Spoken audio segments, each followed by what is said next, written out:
Hello students, welcome back to IGNOU study at home. इस video में हम DECE 3 के जो बचे हुए इम्पोर्टेंट प्रश्न और उत्तर है, इस वीडियो में वो सारे कवर करेंगे। मैंने यहाँ पे आपको प्रबंधन तक का बता दिया था कि प्रबंधन क्या होता है, प्रबंधन कैसे किया जाता है। इसके बाद आपसे एक पर्यवेक्षक यानी आपका सुपरवाइज़र जो होता है ना, उसकी विशेषताएँ पूछी जाती हैं आप लोगों से। पर्यवेक्षक क्या है, या फिर प्रारंभिक बाल्यावस्था देखभाल शिक्षा केंद्र में एक अच्छे पर्यवेक्षक की विशेषताएं बताइए, ये आप लोगों से पूछा जाता है। तो सबसे पहले पर्यवेक्षक क्या है ये लिख देंगे, फिर उसके बाद उसकी विशेषताएं लिखनी है। पर्यवेक्षक वह व्यक्ति होता है जो अपने अधीनस्थों तथा उनके कार्यों का पर्यवेक्षण करे। वह उत्पादन को नियंत्रित करता है, संगठन की योजनाओं को समुचित रूप से क्रियान्वित यानी कि कार्यान्वित करता है तथा जो कर्मचारी होते हैं उनको वो अनुशासित एवं निष्ठावान बनाने का प्रयास करता है ताकि वे अधिक श्रम से कार्य करें। बेसिकली सुपरवाइजर का काम होता है अपने नीचे जो भी संगठन में काम कर रहे होते हैं उनके काम को और उनको सुपरवाइज करना।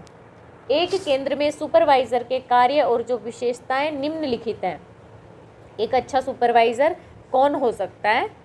वो होता है पहला, निर्णय ले पाना। उसमें एक विशेषता होनी चाहिए सुपरवाइजर में, निर्णय ले पाना, वो सही से सही टाइम पे सही निर्णय ले।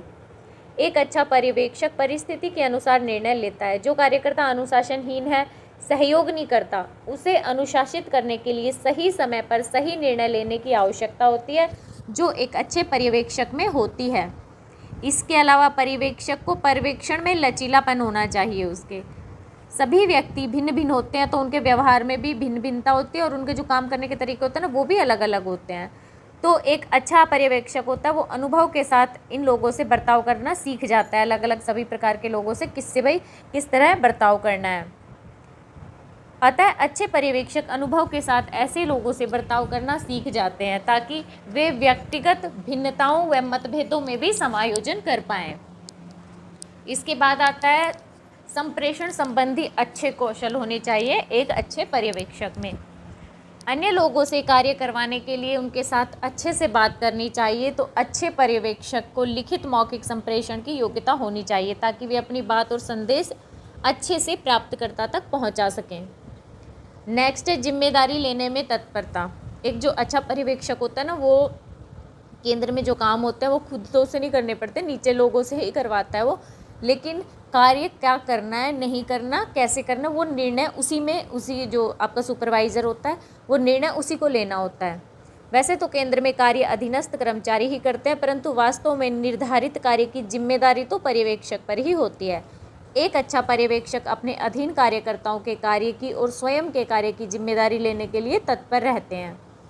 इसके बाद उनमें एक विशेषता होनी चाहिए मानव व्यवहार संबंधी अंतर्दृष्टि, यानी कि जो दूसरे लोग होते हैं ना, मनुष्यों के जिस भी तरह के व्यवहार करते हैं, भिन्न भिन्न व्यक्ति भिन्न भिन्न व्यवहार करते हैं, उनके बारे में उसे समझ होनी चाहिए। अन्य लोगों से कार्य करवाने के लिए एक महत्वपूर्ण कौशल की ज़रूरत होती है कि अगर अन्य कार्यकर्ताओं से कार्य में कोई गलती हो जाए या कमी हो जाए तो उस चीज़ को खोजना कि कमी कहाँ हुई है, ना कि उनके ऊपर भड़क पड़े, और समाधान करना। अतः अच्छे पर्यवेक्षक जल्दबाजी में निर्णय नहीं लेते हैं और ना ही जल्दबाजी में कोई काम करते हैं। जैसे अगर किसी कार्यकर्ता ने किसी काम के लिए मना कर दिया तो जो पर्यवेक्षक होते हैं ना, अच्छा पर्यवेक्षक, वो ये नहीं कहेगा कि भाई मना कर दिया तो क्यों कर दिया, या उसको डांटने लग जाए। वो उस कारण कि क्यों नहीं कर रहा या काम करने ना करने का रीज़न क्या है वो पूछने का प्रयास करते हैं और फिर उसका समाधान भी उसके साथ मिलकर खोजते हैं। इसके अलावा पर्यवेक्षक समानुभूति उत्पन्न करने की योग्यता रखने वाले भी होने चाहिए। एक अच्छा पर्यवेक्षक सभी के साथ समानुभूति के साथ काम करते हैं, उनको सब चीज़ें अच्छे से समझाते हैं ताकि कभी उनको सही काम ना होने पर डांटा भी जाए और अच्छे काम पर प्रशंसा भी करें, तो और लोग जो होते हैं उनकी स्थिति को समझें। यानी ऐसा नहीं है कि उन लोगों के साथ ऐसे संबंध बना के रखें कि डांट दिया तो फिर काम और बिगाड़ दे या नाराज होकर मुँह फुला के बैठ जाए। ऐसा नहीं होना चाहिए। ऐसा होना चाहिए कि अगर पर्यवेक्षक कुछ कह दे तो भी उसे स्वीकार करें और अगर प्रशंसा करे तो भी उसे स्वीकार करें। ये एक आपके सुपरवाइज़र की विशेषताएं होगी। नेक्स्ट होता है बजट बनाना। आपको पूछा जाता है कि बाल देखभाल केंद्र की जो स्थापना करते हैं तो उस समय बजट बनाना क्यों ज़रूरी है, या फिर बजट बनाने का क्या महत्व है एक बाल देखभाल केंद्र के लिए। बजट एक निश्चित अवधि में प्राप्तियों व व्यय का अनुमान होता है, यानी कि एक पर्टिकुलर टाइम रहेगा उसमें आपको कितने पैसे आए, कहाँ से आए, और उन चीज़ों को हमें कहाँ पे और कितना खर्च करना है, वही बजट होता है। इस तरह विवरण तैयार करने की प्रक्रिया बजट बनाना कहलाती है। बजट बनाने का आपके केंद्र में महत्व क्या है? बजट बनाने का पहला कार्य यह देखना है कि हमें धन की प्राप्ति कहाँ से होगी और फिर उस जो पैसा मिलेगा उसे हम लगाएंगे कहाँ पे। तो जो बजट होता है वो व्यक्तिगत मदों के लिए व्यय की राशि बांटने में फिर सहायता करेगा हमारी, और उन चीज़ों का भी हमें पता लगेगा उस चीज़ से कि कहाँ पर खर्च किया जाना है और किस चीज़ पर खर्च कर रहे हैं। वास्तव में हमें किस पे खर्च करना था, क्योंकि कई चीज़ों पे एक्स्ट्रा खर्च हो रहा होता है। तो अगर हम बजट बनाएंगे तो इस चीज़ का पता हमें उसके द्वारा लग सकता है। इसलिए बजट योजना बनाना एक उपयोगी साधन है, क्योंकि इससे पता चलता है कि किन मदों पर ज़रूरत से ज़्यादा धन खर्च हो रहा है और किन पर वास्तव में होना चाहिए था, और किस क्षेत्र में ज़्यादा व्यय करना हमें चाहिए। ये चीज़ें ध्यान में रखते हुए जब हम बाल देखभाल केंद्र या फिर शाला पूर्व केंद्र को शुरू करते हैं तो उसके लिए हमें बजट बनाने का महत्व किस तरह से होगा, ये हमें इसके बाद पूछा जाता है। बाल देखभाल संगठन, जैसे कि बाल देखभाल संगठन का मतलब हो गया आपके जो भी छोटे बच्चों से संबंधित जो भी आप संस्था खोल रहे हैं या फिर छोटे प्ले स्कूल खोल रहे हैं, तो ऐसी संस्थाएं मुख्य रूप से लाभ अर्जित करने वाली संस्थाएं नहीं होती हैं। फीस वगैरह को छोड़ के वहाँ पे एक्स्ट्रा लाभ कमाने के लिए वो लोग कुछ नहीं कर सकते, और उनका अगर खर्चा देखा जाए तो खर्चा उनका मुख्यतः फंड पर ही निर्भर करता है। जो भी उन लोगों को बाहर से फंड मिलता है वो खर्च करते हैं, और एक मुख्य रूप से उनको जो फीस से जो पैसा मिल रहा होता है वो अपने बजट पे वो खर्च कर सकते हैं। क्योंकि इन संगठनों की आय के दो ही स्रोत होते हैं। जैसा पहला, एजेंसियों से अनुरोध करना कि भाई फंड जो दे रहे हो या तो उसको बढ़ाओ, या फिर और एजेंसियों से कांटेक्ट करेंगे फंड के लिए, या फिर अभिभावकों से शुल्क वृद्धि के लिए अवरोधन करना। इसके द्वारा ही उनका पैसा बढ़ सकता है। अतः केंद्र के लिए बजट बनाना इस हिसाब से भी जरूरी हो जाता है, क्योंकि लिमिटेड उनके पास पैसा रहता है। क्योंकि यह ध्यान में रखना चाहिए कि किन चीज़ों पर खर्च करना है, कितना खर्च करना है। तो इसके लिए फिर जब धन प्राप्त हो तो उसी समय केंद्र के प्रभारी को इसका हिसाब कर लेना चाहिए और बजट तैयार करना चाहिए। जैसे कि केंद्र कितने घंटे काम करेगा, यानी समय अवधि कितने बजे से कितने बजे तक के आपका समय रहेगा, उसी हिसाब से फिर उस पर पैसा खर्च होता है। केंद्र शहरी क्षेत्र में है या फिर ग्रामीण क्षेत्र में है, इससे लाभान्वित होने वाले जो बच्चे हैं, कि आपके बच्चे कितने संख्या हो सकती है, 150 बच्चे होंगे या फिर 200 बच्चों की संख्या तक आप लोग यहाँ पे उपलब्ध करवा सकते हो सेवाएं, या 300 400, जैसा भी बच्चे जितने ज़्यादा आप रखेंगे उतना ही ज़्यादा आपका व्यय होगा। जनजातीय क्षेत्र में है या नहीं, यानी कि कई क्षेत्र ऐसे होते हैं जो जनजातीय क्षेत्र होते हैं, वहाँ पे बहुत ज़्यादा आपका खर्चा तो नहीं होगा, लेकिन सुविधाएं अगर ले जाएंगे तो उसमें आपका खर्चा ज़्यादा हो सकता है। केंद्र में पर्याप्त स्टाफ उपलब्ध है कि नहीं, और केंद्र के लिए ज़रूरी चीज़ें जैसे आप अलमारी हो जाएगी, फर्नीचर बच्चों के बैठने के लिए, बच्चों की किताबें और अन्य जरूरी खेल क्रियाओं का सामान होता है, वो सारी भी उनकी सही जानकारी और उनका विवरण बजट बनाने के लिए आवश्यक होता है। और इन चीज़ों के लिए अगर बजट बनाएंगे तो खर्चा सही से हो पाएगा। इसीलिए केंद्र के लिए, शाला पूर्व केंद्र के लिए बजट बनाना बहुत ज़्यादा जरूरी हो जाता है। बजट के बाद एक प्रश्न आता है प्रमस्तिष्क घात। प्रमस्तिष्क घात का मतलब होता है सेरेब्रल पल्सी। इसमें बच्चे को मानसिक मंदता के लक्षण दिखाई देते हैं बच्चे में, और उसमें जो उसका मस्तिष्क होता है वो काम करना बंद कर देता है। इसके लक्षण पूछे जाते हैं आप लोगों से कई बार, प्रमस्तिष्क घात के लक्षण या प्रमस्तिष्क घात किसे कहते हैं। प्रमस्तिष्क घात का अर्थ है सेरेब्रल पल्सी। यहाँ पर सेरेब्रल का मतलब होता है जो हमारा दिमाग है, मस्तिष्क है, इसके दोनों पार्ट, और पल्सी का मतलब हो गया उनमें असमानता या फिर क्षति, यानी कि आपके जो बच्चों का दिमाग होता है उसके दोनों हिस्सों में ही क्षति पहुंची हुई होती है, अक्षमता होती है, तो बच्चों को प्रमस्तिष्क घात हो जाता है। यह शारीरिक गति के नियंत्रण को भी नष्ट कर देता है। ये लक्षण आरंभिक वर्षों में ही दृष्टिगत होने लगते हैं, यानी प्रमस्तिष्क घात की बीमारी बाद में ना होकर ये जब बच्चा पैदा होता है तभी से धीरे धीरे बड़ा हो रहा होता है ना, तभी ये दिखने लग जाते हैं हमें उनकी हरकतों से, या फिर उनके कुछ लक्षण होते हैं उन्हें देख के हम पहचान सकते हैं कि बच्चे में मानसिक रूप से कोई समस्या है। प्रमस्तिष्क घात एक ऐसी स्थिति है जिससे बच्चे के मस्तिष्क को क्षति पहुंचने के कारण उसे पक्षाघात भी हो सकता है। शारीरिक अंगों में कमजोरी आ सकती है। स्थूल या सूक्ष्म जो क्रियात्मक गतिविधि होती हैं उनमें बच्चे का समन्वय नहीं बन पाता है, जिससे उसे चलने फिरने कुछ भी पकड़ने में फिर दिक्कत होती है।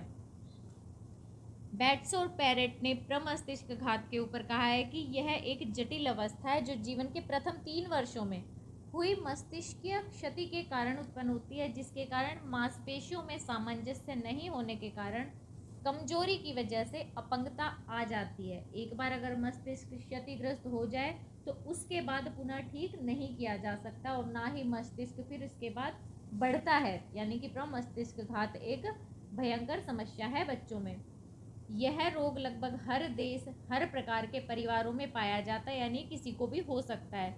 प्रत्येक 300 में से एक बच्चा इस रोग के साथ जन्म लेता है या फिर जन्म के थोड़े दिन के बाद इसका शिकार हो जाता है।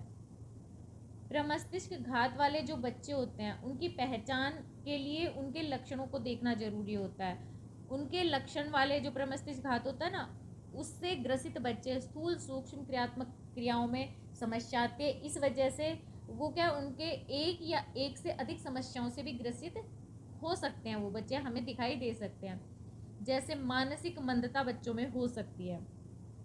प्रमस्तिष्क घात वाले लगभग जो आपके 50% बच्चे होते हैं वो मानसिक रूप से मंद होते हैं और साथ में इनमें शारीरिक अपंगता का स्तर बौद्धिक कार्यशीलता के स्तर में कोई संबंध नहीं। यानी अगर उसको वो जो प्रमस्तिष्क घात वाले बच्चे मानसिक रूप से अगर मंद है तो जरूरी नहीं है कि वो शारीरिक रूप से अपंग हो, या फिर जो शारीरिक रूप से अपंग है जरूरी नहीं कि वो मानसिक रूप से भी मंद हो। तो इस चीज़ का ध्यान रखना है। लेकिन 50% बच्चे मानसिक मंदता का शिकार होते हैं। इन बच्चों का योग्यता स्तर उनकी योग्यता की तुलना में कम हो जाता है। नेक्स्ट है दृष्टि दोष। प्रमस्तिष्क घात में अधिकांश बच्चों में दृष्टि संबंधी समस्याएं पाई जाती हैं। इसके बाद बच्चे में बोलने संबंधी दोष भी पाए जाते हैं। प्रमस्तिष्क घात वाले बच्चों में दोषपूर्ण बोली सबसे अधिक पाई जाने वाली समस्या है। यानी जो बच्चे होते हैं प्रमस्तिष्क घात से ग्रसित, उनको बोलने में दिक्कत होती है। लगभग ये 70% बच्चों में पाई जाती है।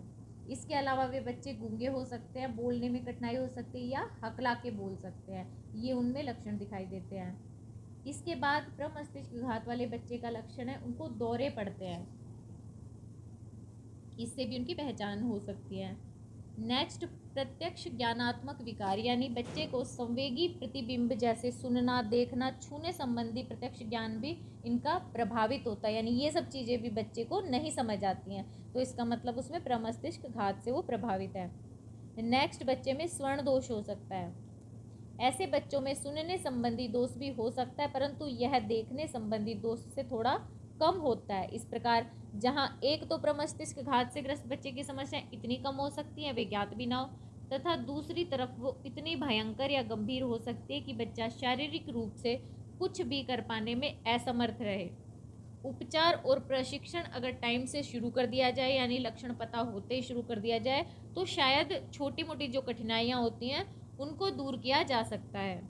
नेक्स्ट आपसे प्रमस्तिष्क घात होने के कारण पूछे जाते हैं कि ये क्यों होता है बच्चों में।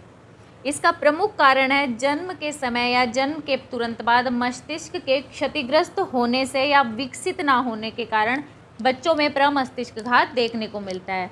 इसके अलावा एक रीज़न है अवरुद्ध रक्त कोशिकाएं, यानी कि जो आपकी बच्चे के अंदर रक्त की कोशिकाएं ढंग से नहीं बनी होती हैं तो वो कहीं कहीं से रुकी हुई होती है। इस वजह से मस्तिष्क तक आपका रक्त नहीं पहुंच पाता है, तो मस्तिष्क ढंग से काम नहीं करता। इसके अलावा मस्तिष्क में ऑक्सीजन की कमी, इसके बाद चोट लगने या दुर्घटना से अगर मस्तिष्क में क्षति हो जाए, जन्म से पूर्व भी अगर माँ को जर्मन खसरा, रूबेला, रेडिएशन, एनोटीसिया, टॉक्सिमा व मधुमेह आदि अगर बीमारियां हो तो बच्चे को प्रमस्तिष्क घात होने का खतरा रहता है। प्रसव काल के दौरान भी कुछ ऐसे कारण होते हैं जिससे बच्चे को ये हो सकता है, जैसे आघात लगना, अपरिपक्वता आदि। इसकी देखभाल किस तरह से की जानी चाहिए, या फिर प्रमस्तिष्क घात वाले बच्चे को, या फिर जो अगर गर्भ में है बच्चा तो माँ की देखभाल किस तरह से कर सकते हैं। प्रमस्तिष्क घात के उपचार से ज़्यादा जरूरी उससे बचाव करना है, और वो बचाव इस प्रकार से किया जा सकता है। जैसे सबसे पहले गर्भावस्था में ध्यान देने योग्य बातें, गर्भवती माँ को खसरा, रूबेला व अन्य संक्रमणों से बचना चाहिए। माता पिता का रक्त परीक्षण जरूर हो। माँ को मधुमेह ना हो और विषाक्तता भी नहीं होनी चाहिए। उचित स्वास्थ्य देखभाल हो। बाहरी चोट और आघात से बचना है। जन्म के दौरान जो चीज़ें ध्यान रखनी है कि प्रमस्तिष्क घात से बच्चा बचे, उस टाइम जन्म के समय या तुरंत बाद बच्चे को ऑक्सीजन की कमी बिल्कुल भी ना होने पाए, इसलिए उच्च स्तर की चिकित्सीय सुविधा चुने। प्रसव में अधिक दर्द ना रहे। दर्द की दवा ऑक्सीटोसिन ज़्यादा मात्रा में ना ली जाए।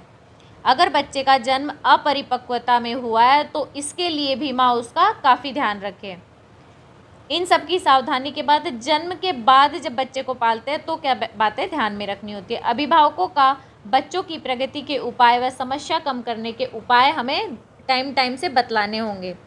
बच्चों को शारीरिक क्रिया के विकास के लिए व्यायाम व साधारण क्रियाएं अवश्य करवाएं। अभिभावकों को बच्चों के कार्य में स्वतंत्रता के लिए समझाएं। शिक्षा सामाजिक समायोजन के उपाय भी करें। इसके अलावा व्यावसायिक चिकित्सा, यानी कि अगर बच्चे को कोई समस्या है तो वो, जैसे अगर सुनने की समस्या है तो वो सुनने के कान के डॉक्टर के पास जाएं। इस तरह से वो व्यावसायिक चिकित्सा ले सकते हैं। थेरेप्यूटिक जो परीक्षण होते हैं वो करवाएं। खेल चिकित्सा होती है। सहायक उपकरण लगवा सकते हैं। व्यवहार परिमार्जन करवा सकते हैं। इसके अलावा वो बच्चे की देख रेख में सावधानी बरत के प्रमस्तिष्क घात वाले बच्चे को पालन पोषण कर सकते हैं। इसके अलावा घर पर ही बच्चे को किस तरह से प्रशिक्षण दिया जा सकता है अगर उसे प्रमस्तिष्क घात है तो माता पिता के द्वारा। सबसे पहले बच्चे को निगलना सिखाना होगा। उसके बाद बच्चे को खाना खाने में सहायता करना, शौचालयों का प्रयोग करना और हाथों की क्रियाओं में सामंजस्य बनाना सिखाना होगा। ये 3-4 क्रियाएं होती है। ये अगर बच्चे को सिखाएंगे तो बच्चा घर पर ही प्रमस्तिष्क घात से ग्रसित होते हुए भी अपनी नॉर्मल क्रियाओं में समायोजन करना सीख लेता है। नेक्स्ट आपसे पूछा जाता है कई बार एग्जाम में कि मानसिक मंदता क्या है, मानसिक मंदता के लक्षण बताइए, या फिर जो बच्चा मानसिक मंदता के लक्षण दर्शाता है वो कौन कौन से लक्षण होते हैं। मानसिक मंदता का मतलब होता है मानसिक रूप से जो मंद बच्चे होते हैं वो किस तरह से व्यवहार करते हैं, यानी हम उन्हें कैसे पहचान सकते हैं, वो लक्षण हमें बताने हैं। मानसिक मंदता 3 रूपों में पाई जाती है। अल्प मानसिक मंदता होती है, दूसरी मध्यम मंदता और तीसरी इसके बाद गंभीर मानसिक मंदता या अति गंभीर मंदता पाई जाती है। इनके लक्षण तीनों के अलग अलग होते हैं, होते सेम ही है लेकिन उनका स्तर अलग अलग होता है। यानी किसी बच्चे में जैसे अगर वो मानसिक मंदता थोड़ी कम पाई जाती है, लक्षण वही रहेंगे लेकिन थोड़े कम होते हैं, तो ये इनको इस तरह से देख सकते हैं कि अल्प मंदता वाले बच्चों के सबसे पहले लक्षण देखेंगे। अल्प मंदता जो शालापूर्व वर्ष होते हैं बच्चों के, यानी बच्चे जब 0 से 5 साल के होते हैं उस टाइम अल्प मंदता किस तरह से पहचानी जा सकती है। वैसे तो ऐसे बच्चों और सामान्य बच्चों में छोटी उम्र में ज़्यादा अंतर नहीं दिखता है। स्कूल जाने की उम्र में ये अंतर स्पष्ट होना शुरू हो जाते हैं, किंतु ये बच्चे संप्रेषण के तरीके विकसित कर पाने में समर्थ होते हैं। शाला पूर्व केंद्र में जाने से इनकी क्षमताओं के विकास में मदद मिलती है, यानी उनको अल्प मंदता थोड़ी बहुत दिक्कत होती है मानसिक रूप से, तो वो स्कूल जा जो आप शाला पूर्व स्कूल है ना वहाँ पे जाने में सक्षम होते हैं और कुछ संकल्पनाएं भी अर्जित कर लेते हैं। इसके बाद जब वो स्कूल जाने की उम्र में होते हैं, यानी 6 से 18 वर्ष के बच्चे होते हैं, मानसिक रूप से अल्प मंदता से जो ग्रसित बच्चे होते हैं वे किशोरावस्था तक 6ठी कक्षा तक के लिए अपेक्षित ज्ञान व शैक्षणिक कौशल अर्जित कर पाते हैं और अन्य लोगों के साथ पारस्परिक व्यवहार करना, कुछ सीमित स्थानों तक अपने आप जाना भी, आना जाना भी सीख लेते हैं। ये बच्चे अपनी दैनिक आवश्यकताओं को खुद से भी पूरा कर सकते हैं और जब वयस्क होते हैं ना तो उनसे आर्थिक रूप से यानी कमाने के लायक स्वावलंबी होने का हम लोग उन पर विश्वास कर सकते हैं कि हाँ भाई ये लोग कुछ कर सकते हैं ज़िंदगी में। ऐसा नहीं है कि मतलब मानसिक रूप से मंद है तो कुछ नहीं कर पाते, क्योंकि मानसिक मंदता का स्तर बहुत इनमें कम पाया जाता है। इसके बाद थोड़ा सा ज़्यादा जो मानसिक रूप से बीमार बच्चे होते हैं उन्हें मध्यम मंदता वाले बच्चे कहा जाता है। इन बच्चों के लक्षण होते हैं सबसे पहले शाला पूर्व वर्षों में 0 से 5 साल। इसमें सामान्य बच्चों की तुलना में इन्हें सीखने व समझने में समय लगता है, इसलिए छोटी उम्र से ही अन्य सामान्य बच्चों से अलग दिखाई देने लग जाते हैं, यानी पता चल जाता है कि हाँ भाई इसे कोई समस्या है मानसिक रूप से। ये बच्चे बातचीत करना, परस्पर क्रिया करना सीख सकते हैं। इनका क्रियात्मक विकास बहुत धीमा होता है, परंतु प्रतिदिन की क्रिया व आवश्यकताओं का प्रशिक्षण मिलने पर उन चीज़ों को वो पूरा कर सकते हैं। यानी प्रशिक्षण अगर दिया जाए अच्छे से तो ये अपनी दैनिक जो ज़रूरतें होती हैं उनको पूरा कर सकते हैं। थोड़े से पर्यवेक्षण से ऐसे बच्चों को नियंत्रित किया जा सकता है, अतः वे शाला पूर्व केंद्र में भी जा सकते हैं। इसके बाद जब वो बच्चे स्कूल जाने की उम्र में आते हैं 6 से 18 वर्ष, तो इनका सामाजिक और व्यावसायिक क्षेत्रों में प्रशिक्षण करना संभव होता है। थोड़ी मेहनत लगती है लेकिन संभव है। संभवतः वे दूसरी कक्षा के स्तर से अधिक शिक्षा तो ना ले सके, लेकिन जानी पहचानी जगह पर अकेले जाना सीख सकते हैं। जब ये वयस्क हो जाते हैं तो इन लोगों को क्या किसी के पर्यवेक्षण में, यानी वयस्क होते हैं यानी थोड़े बड़े होते हैं, तो हम उम्मीद कर सकते हैं कि अगर कोई इनको सिखाए डेली तो ये दिन प्रतिदिन के काम जैसे खुद से नहाना, खाना खाना आदि कर लेते हैं, लेकिन थोड़ा किसी के पर्यवेक्षण में यानी कोई बंदा इसके साथ रहना चाहिए। नेक्स्ट आता है गंभीर मंदता या फिर अति गंभीर मंदता। अब देखिए मध्यम मंदता के बाद आता है बहुत सारे बच्चे होते हैं इनमें मानसिक मंदता का असर बहुत ज़्यादा होता है, यानी वो देखते ही हम लोग पहचान सकते हैं कि मानसिक रूप से ये बच्चा बहुत ज़्यादा बीमार है। शाला पूर्व वर्षों में इनके लक्षण निम्नलिखित होते हैं कि अपर्याप्त क्रियात्मक विकास होता है, भाषा का इनमें अपर्याप्त विकास, स्व देखभाल के लिए भी दूसरों पर ही आश्रित होते हैं, और इनमें व्यवहार संबंधी कौशल भी बहुत कम होते हैं या फिर होते ही नहीं है। इन बच्चों को हर समय सहायता की ज़रूरत पड़ती है, यानी ये लोग खुद से बच्चे कुछ भी नहीं कर सकते जो ज़्यादा गंभीर मानसिक रूप से बीमार होते हैं। इसके बाद स्कूलगामी आयु के दौरान इनके लक्षण दिखाई देते हैं, जैसे 6 से 18 वर्ष में, कि इनका जो क्रियात्मक विकास है उसमें थोड़ी बहुत प्रगति संभव है। स्व देखभाल की साधारण आदतें, छोटी मोटी चीज़ें उनको सिखाई जा सकती हैं। विशेष रूप से अपंग बच्चों के लिए चलाए जा रहे कार्यक्रम और केंद्रों में अगर इनको ले जाएं तो शायद इनको लाभ मिल सकता है। इसके बाद आता है शालापुर शिक्षिका के बच्चों के समूह में 4 वर्ष का एक बच्चा जो मानसिक रूप से मंद बच्चे के लक्षण दर्शाता है, तो उसके हर क्षेत्र में विकास को बढ़ावा देने के लिए अध्यापिका क्या करेगी या आप उसे क्या सुझाव देंगे? मानसिक मंदता, मानसिक रूप से अक्षम, अल्प बुद्धि, मानसिक अक्षमता या फिर मंद बुद्धि आदि समान शब्द हैं। इन सब का अर्थ है वे बच्चे जिनका मानसिक व बौद्धिक स्तर या विकास अपनी उम्र के बच्चों की तुलना में थोड़ा धीरे होता है, और उनकी जो कार्यशीलता, तो बौद्धिक कार्यशीलता वो भी सामान्य से बहुत कम होती है। अगर घर पर ही प्रशिक्षण के बाद एक शालापुर संस्था में भी अच्छे से अगर इन बच्चों को प्रशिक्षण मिले ना, तो ये बच्चों के लिए बहुत लाभदायक हो सकता है। एक शालापुर शिक्षिका के रूप में हम समूह के 4 वर्षीय बच्चे को जो मानसिक रूप से मंद है उसके विकास के लिए निम्नलिखित सुझाव दे सकते हैं या कर सकते हैं हम। बच्चे की स्मरण शक्ति के लिए क्या किया जा सकता है? मानसिक रूप से जो बच्चे अक्षम होते हैं उनमें स्मरण शक्ति तो होती है, पर चीज़ें क्या है उनको एकदम से याद नहीं होती, इसलिए हमें बार बार उनके साथ क्रियाएं करवाना जरूरी हो जाता है। जैसे सामान्य बच्चों को एक बाल कविता की 4-5 लाइनें अगर हम सुनाएं तो 2-4-5 बार गाने पे उनको याद हो जाते हैं, पर विशेष बच्चों के साथ ऐसा नहीं होता है। बाल गीत हो, कलर के नाम हो, फ्रूट्स के नाम हो, किसी भी चीज़ का हो, वर्गीकरण करना हो, पहचानना हो, ये सब याद करना बच्चों को थोड़ी दिक्कत होती है, इसलिए हमें अधिक ध्यान देने की आवश्यकता होती है। जो भी चीज़ बच्चों को सिखानी होती है वह हमें बार बार दोहराना होगा और संकेतों के द्वारा समझाना भी होगा, ताकि क्या रहेगा, संकेत के द्वारा समझाएंगे ना तो बच्चों को एक तो हम बोल के बता रहे हैं एक संकेत से, तो बच्चों को दोनों तरफ से सीखने का मौका मिलेगा और उसे समझने में और ध्यान देने में आसानी होगी। इसके बाद बच्चे की एकाग्रता के लिए क्या किया जा सकता है?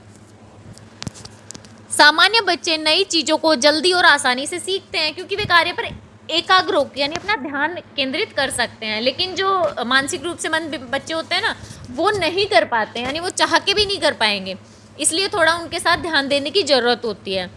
उनको इसी वजह से कार्य को सीखने और करने में देरी भी होती है, परंतु बच्चे ऐसा जानबूझकर नहीं करते हैं, तो उन्हें प्यार से बैठा कर समझाना चाहिए और उस चीज़ पर ध्यान केंद्रित करवाना चाहिए। शिक्षिका को धैर्य ना खोकर विशेष बच्चे को बार बार किसी एक चीज़ के बारे में समझाना होगा। जैसे मान लीजिए कोई बच्चा है, बच्चे के समूह को आप कंकड़ जमा करने को कहेंगे तो नॉर्मल बच्चे तो जाएंगे, बैठेंगे कि आपने बता दिया और वो कंकड़ जमा करने बैठ जाएंगे, लेकिन जो विशेष बच्चा है उसे आपको एक बार कंकड़ उठा के किस तरह से वो करना है गतिविधि वो आपको समझानी होगी, और जब वो क्रिया कर रहा होगा तो भी आपको उसके साथ बैठना होगा, आपको धैर्य के साथ वो चीज़ें उसको समझानी होंगी, तो इससे बच्चा एकाग्र होकर उस चीज़ पे लगा रह सकता है।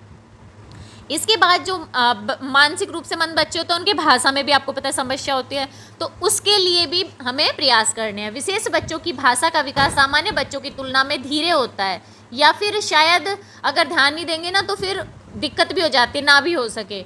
केंद्र में इस बात का ध्यान देना चाहिए कि इन विशेष बच्चों को अकेला ना छोड़ा जाए, इसमें भी बच्चों को भाषा संबंधी समस्या हो सकती है, इसलिए जो भी भाषा से संबंधित जैसे कविता सुनाना हो या सुनना हो या फिर कोई भी भाषा से संबंधित क्रिया हो उसमें उस बच्चे को भी जरूर शामिल करें। ऐसे नहीं सोचना है कि ना इसे याद तो होता नहीं है, सुना तो पाएगा ही नहीं, इसे क्या ही समझ आएगा, ये चीज़ें नहीं सोचने, उसे शामिल करना है। उनके लिए गाना गाने, कहानी सुनाने, आपसी बातचीत आदि क्रियाओं में जरूर उन्हें शामिल करना चाहिए, चाहे कुछ समझ आए या ना आए।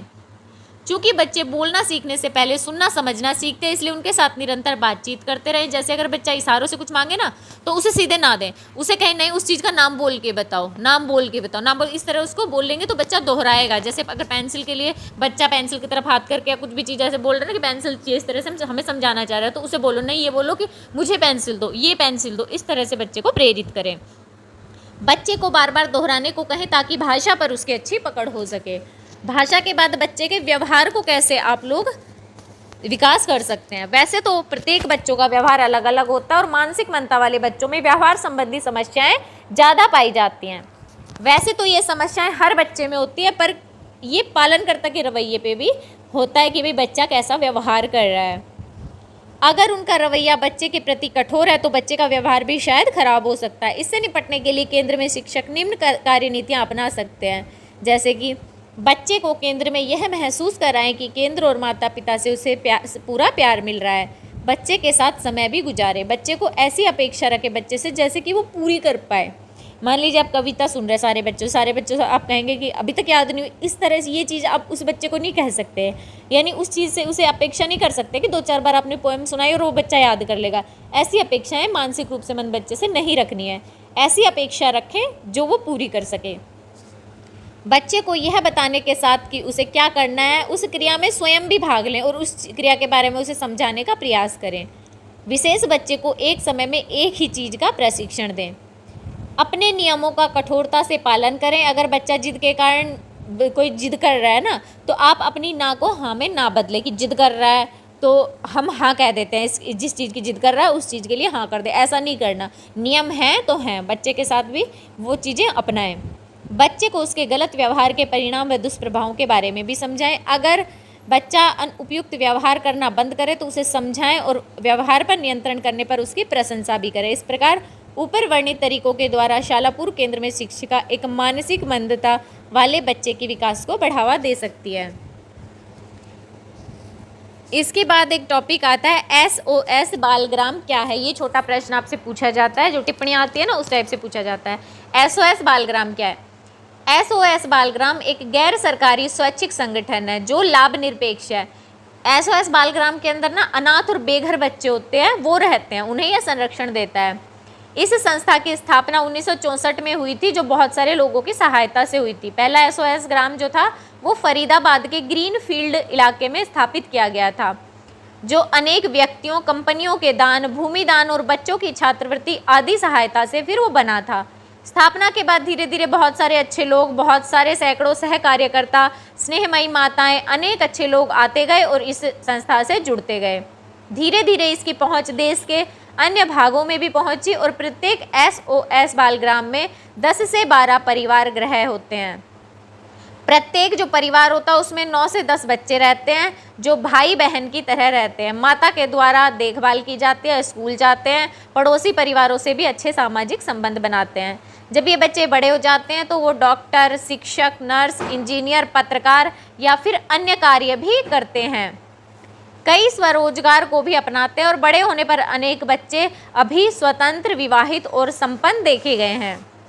SOS बालग्राम आज प्रतिपालक देखभाल के लिए राष्ट्रीय मार्गदर्शन कार्यदल के सदस्य के रूप में कार्य करता है और भारत के राष्ट्रीय, राज्य स्तर के मार्गदर्शन के विकास के लिए भी तकनीकी निविष्ट करता है।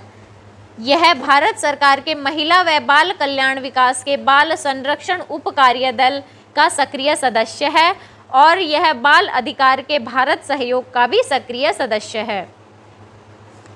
इसके बाद बच्चों के अंदर दृष्टि दोष पाया जाता है। आपने देखा है कि कई बच्चों में दृष्टि दोष होता है, तो उनका संज्ञानात्मक विकास किस प्रकार प्रभावित होता है, इसके बारे में आपसे प्रश्न पूछा जाता है कि दृष्टि दोष के कारण बच्चे का संज्ञानात्मक विकास किस प्रकार प्रभावित होता है, ये बताना है। आंशिक दृष्टि दोष या फिर पूर्ण दृष्टि दोष से अगर बच्चा पीड़ित है तो उसके विकास पर, हर क्षेत्र पर उस चीज़ का प्रभाव पड़ता है। दृष्टि दोष का प्रभाव बच्चे के संज्ञानात्मक विकास पर भी पड़ता है। एक सामान्य बच्चा होता है, मान लीजिए आप, उसकी तरह जो एक बच्चे में जिसमें देखने से संबंधित कोई भी समस्या है, उसका संज्ञानात्मक विकास काफ़ी हद तक उसे मिलने वाले अनुभवों पर निर्भर करता है। यानी मान लीजिए कोई बच्चा है जो देख पाता है, तो वो तो चीज़ें देख कर और हम समझाएंगे दो तरीके से तो वो जल्दी सीखेगा ना। लेकिन जिस बच्चे में देखने संबंधित समस्या है तो वो तो सिर्फ संकल्पना बना के ही सीख पाएगा, और जो चीज़ें उसने देखी नहीं है तो उनकी संकल्पना बनाने में भी उससे थोड़ा मुश्किल काम हो जाता है। अगर बच्चे को दृष्टि दोष हो तो किसी वस्तु, विषय या व्यक्ति के बारे में एकीकृत संकल्पना अर्जित करने का काम और भी ज़्यादा कठिन हो जाता है। वैसे तो नेत्रहीन जो बच्चे होते हैं एकीकृत संकल्पना के लिए स्पर्श इंद्रियों का प्रयोग कर सकते हैं, किंतु दृष्टि और स्पर्श की सहायता से एकीकृत संकल्पना बनाने में बहुत अंतर होता है।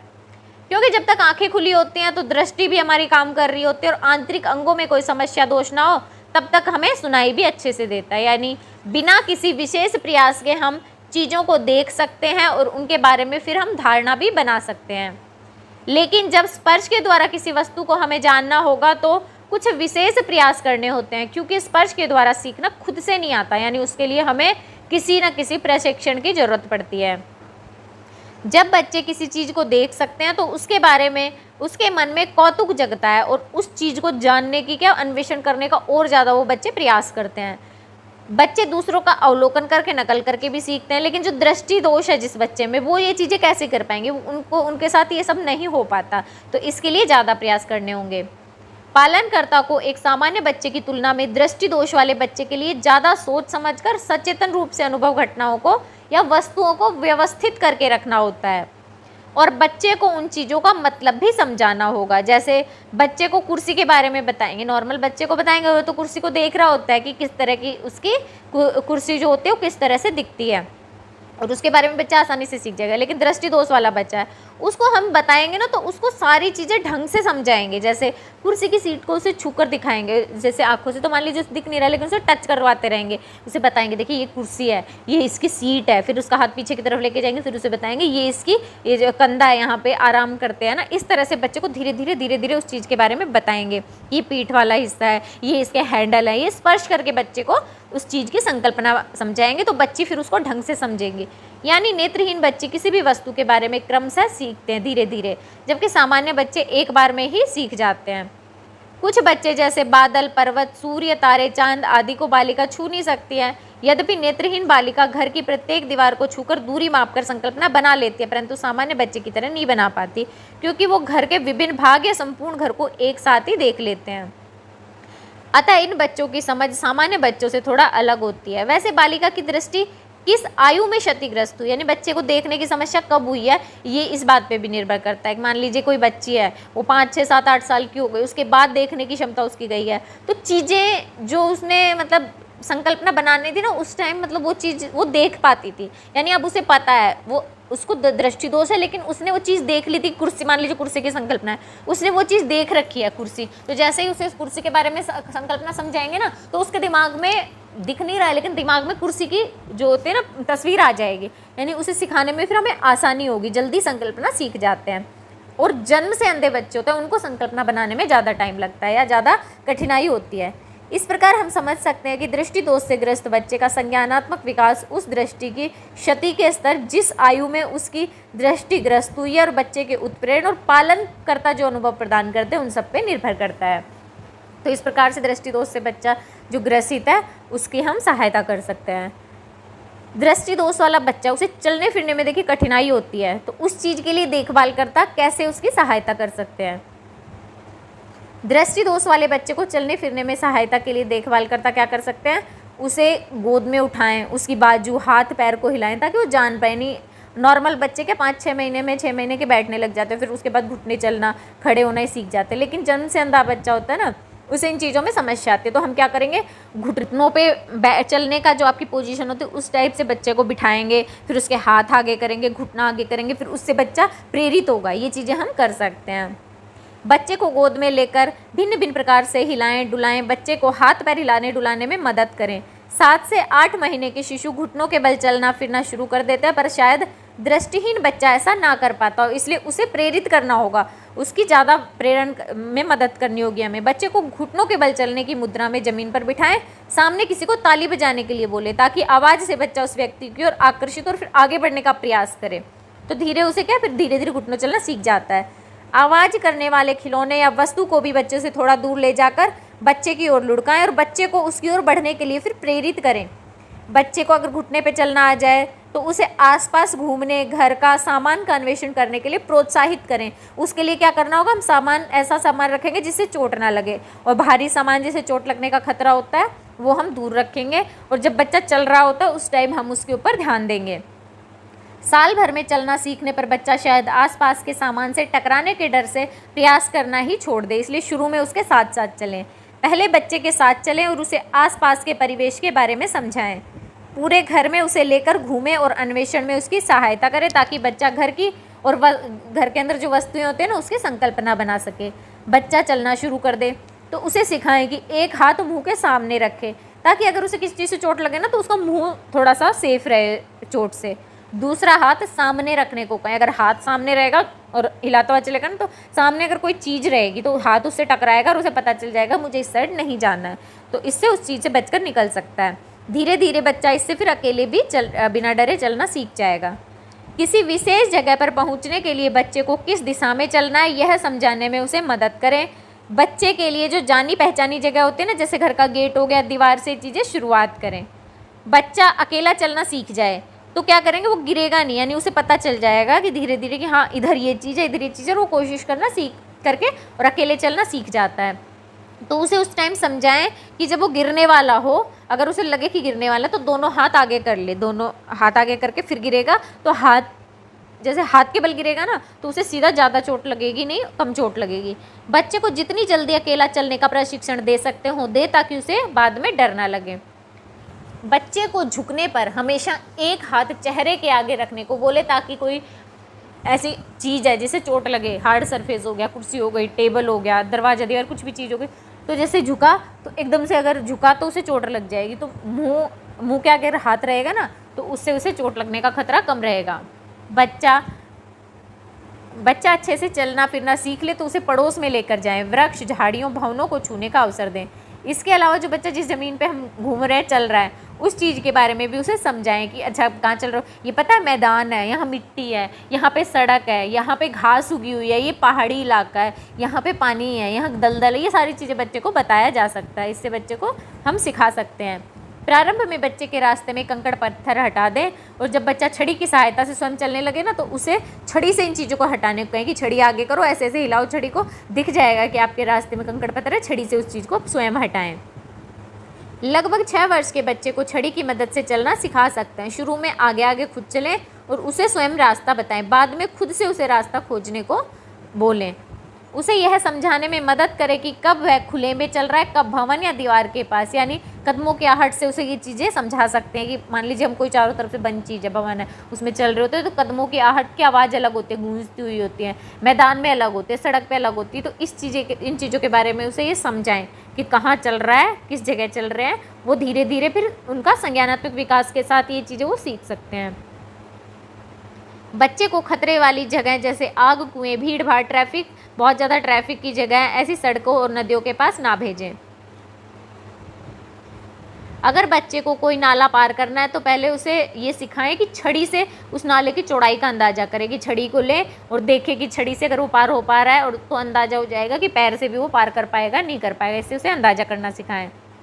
सीढ़ियाँ चढ़ना सिखाने के लिए प्रत्येक सीढ़ी की ऊंचाई का अंदाज़ा पैर या छड़ी से लगाना सिखाएं। साथ ही चढ़ते उतरते समय भी रेलिंग का प्रयोग भी करना बच्चे को सिखाएं। इस प्रकार दृष्टि दोष से पीड़ित बच्चे को चलना सीखने में सहायता की जा सकती है।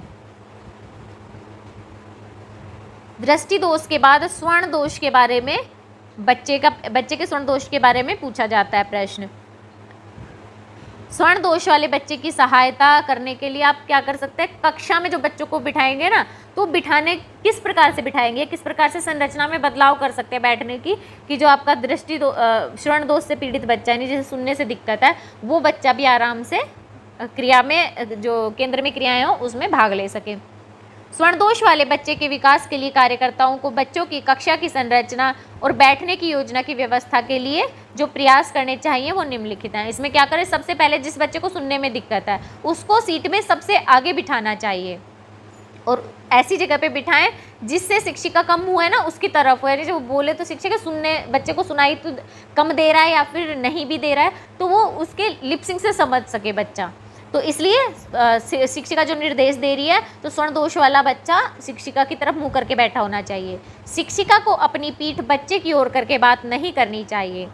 स्वर्ण दोष वाले बच्चे को चर्चा में भाग ले रहे अन्य बच्चों की ओर मुड़कर देखने के लिए प्रोत्साहित करें ताकि वे उसके चेहरे को देख सके और चेहरे को देख के फिर वो जैसे बोल रहे होते हैं ना वो समझ सकते हैं।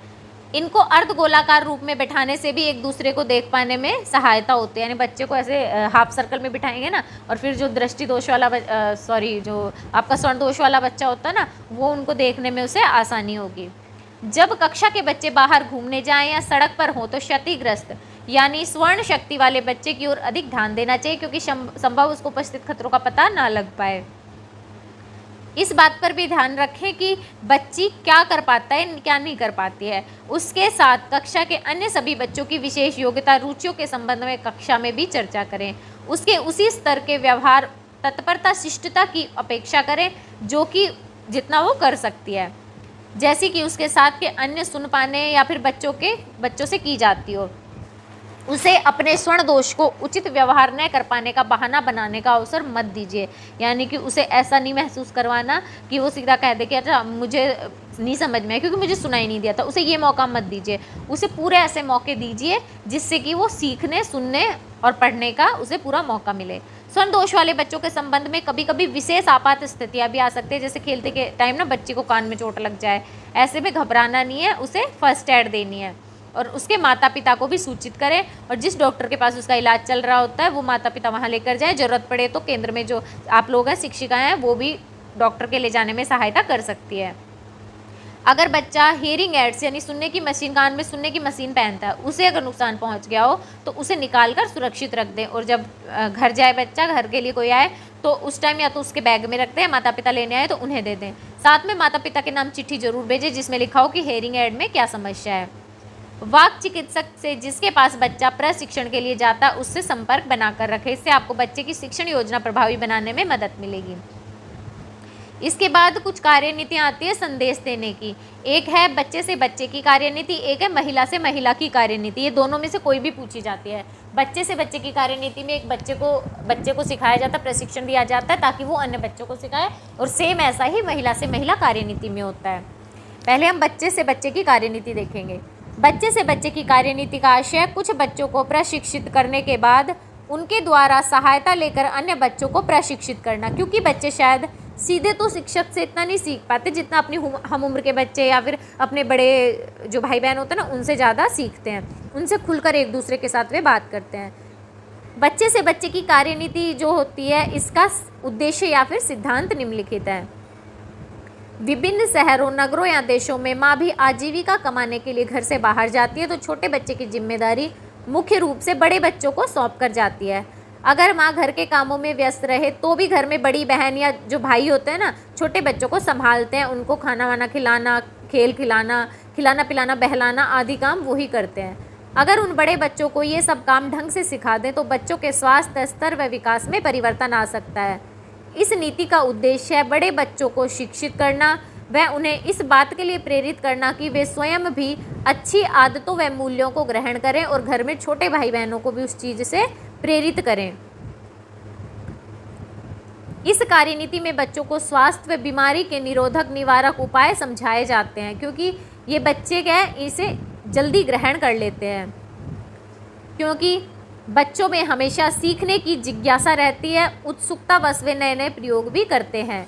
स्वास्थ्य संबंधी निवारक व निरोधक उपायों को सीखने में उनमें सामर्थ्य की भावना का विकास होता है और आत्मविश्वास और आत्ममहत्व की भावना को भी उनमें वृद्धि होती है। बच्चों की आदतें चूंकि अभी पक्की नहीं हुई होती इसलिए वे नए मुक्त विचार व बातों को जल्दी ग्रहण कर लेते हैं। बड़े बच्चे छोटे बच्चों के लिए अध्यापक के समान हो सकते हैं, क्योंकि वे बड़े बच्चे जो होते हैं उनसे जो भी सीखते हैं ना छोटे बच्चे, खुशी खुशी ज़्यादा सीखते हैं। वो अपने घर में वयस्कों से और जो शिक्षक होते हैं ना उनकी तुलना में अपने घर के बड़े बच्चों से, भाई बहनों से ज़्यादा खुश होकर जल्दी सीखते हैं, जैसे खेल, सूचना, ज्ञान व अन्य कौशल। बच्चों के प्रारंभिक वर्षों में जो आदतें सीखी जाती हैं वो बच्चों के मन में जीवन भर के लिए बैठ जाते हैं, जो भावी अभिभावकों के रूप में अच्छी आदत, अच्छे मूल्य व अच्छे वातावरण के निर्माण में फिर सहायता करती हैं। बच्चे एक दूसरे के विचारों व अभिवृत्तियों के प्रति अनुक्रिया दिखाते हैं, इससे बच्चे से बच्चे की सीखने में आसानी होती है। बच्चे किसी भी परिवार तक पहुंचने का एक अच्छा माध्यम होते हैं, अतः उनके द्वारा माता पिता को भी समझाकर उनकी अभिवृत्तियों में बदलाव किया जा सकता है। बच्चे से बच्चे की कार्यनीतियाँ, उसमें हम क्या भूमिका निभा सकते हैं? इसमें हम बच्चों में स्वयं सहायता कौशल अर्जित करने में मदद कर सकते हैं, ताकि वे इन कौशलों से अपने व अन्य परिवारजनों के बीमार होने पर उनका उपयोग कर सकते हैं। जैसे बच्चे को हम पौष्टिक भोजन, पौधे उगाना, भिन्न भिन्न पौधों से बचाव व रोग के कारण समझा सकते हैं। बच्चों को हम ये सारी आदतें कहानी के रूप में, नाटक या कठपुतली का खेल, इसके अलावा प्रदर्शनी के द्वारा समझा सकते हैं। बच्चों को छोटे छोटे व्यायाम, जीवन रक्षक घोल, कट लग जाने पे, जल जाने पे, कीड़े मकोड़े आदि काटने पे प्राथमिक चिकित्सा सिखा सकते हैं। वातावरण को स्वच्छ रखना आदि कौशल हम सिखा सकते हैं। ज़्यादा प्रभावी बनाने के लिए हम बच्चों में छोटी छोटी प्रतियोगिताएं भी करवा सकते हैं। इनमें स्कूली बच्चों, आस पड़ोस के बच्चों, छोटे भाई बहन या फिर जो बच्चे स्कूल नहीं जाते, घर पे रहते हैं, उनको शामिल कर सकते हैं, ताकि बच्चे से बच्चे की कार्यनीति कारगर साबित हो सके। से बच्चे की कार्यनीति के बाद आता है महिला से महिला या फिर लड़की से लड़की की कार्यनीति। महिला से महिला कार्यनीति की क्या विशेषताएं होती हैं?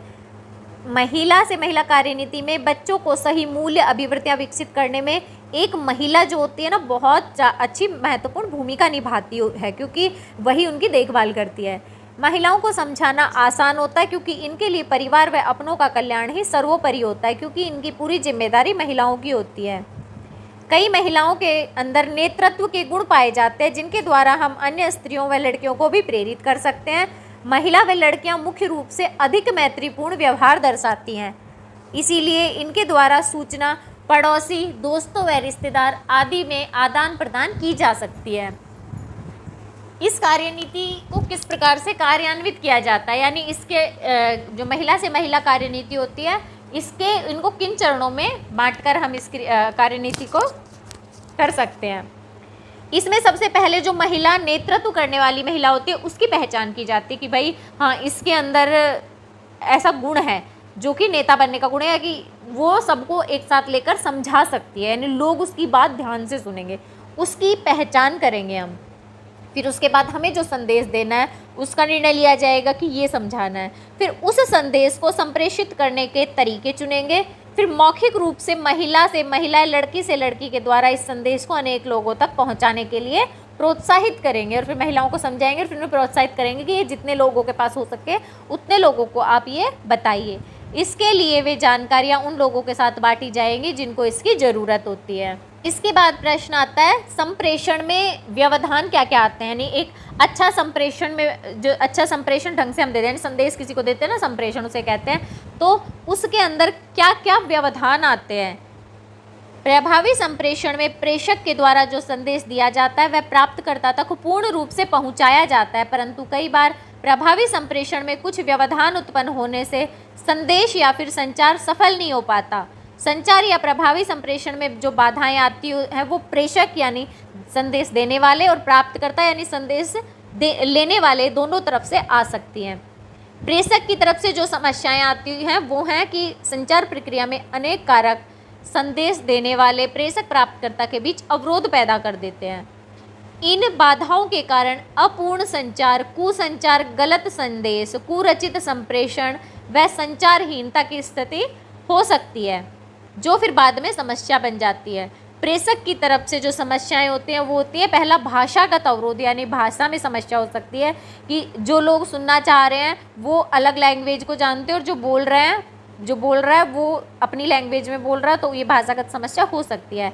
दूसरी अस्पष्ट पूर्व अवधारणा होती है, उसका मतलब हो गया जिस चीज़ के बारे में समझा रहे हैं उसके बारे में जो लोग सुन रहे हैं उनको उस बारे में गलत चीज़ पहले से पता है, यानी स्पष्ट उस चीज़ के बारे में ढंग से उनको पता ही नहीं है। शब्द व संकेतों के अलग अलग अर्थ हो तो भी उसमें परेशानी आ सकती है संदेश देने में। संदेश में अस्पष्टता से भी समस्या हो सकती है। अगर चैनल यानी माध्यम गलत चुन लिया जाए तो इससे भी प्रभावी संप्रेषण में व्यवधान उत्पन्न हो सकता है। इसके अलावा प्राप्तकर्ता की तरफ से जो समस्याएं व्यवधान आते हैं वो है कि संदेश के प्रति प्राप्तकर्ताओं की धारणा प्रेषक से बिल्कुल अलग हो जाए तो दिक्कत होती है। प्राप्तकर्ता द्वारा संदेश में रुचि न होना तथा प्राप्तकर्ता में उत्प्रेरण का अभाव आदि ऐसे कारक है जो किसी भी प्रभावी संप्रेषण में व्यवधान उत्पन्न कर सकते हैं। अगर प्राप्तकर्ता हमारी बातों में रुचि नहीं लेते तो हमारा संप्रेषण कभी भी प्रभावी नहीं हो सकता है। इस प्रकार एक प्रभावी संप्रेषण में प्राप्तकर्ता और प्रेषक दोनों को ही सही जानकारी और उसमें रुचि होनी जरूरी होती है। इसके बाद एक टॉपिक आता है भूमिका अभिनय। भूमिका अभिनय में एक व्यक्ति होता है जो किसी भी एक भूमिका को अच्छे से समझ के और फिर उस चीज़ के बारे में लोगों को उस चीज़ के बारे में अभिनय करके उस चीज़ को समझाता है, भूमिका अभिनय होता है।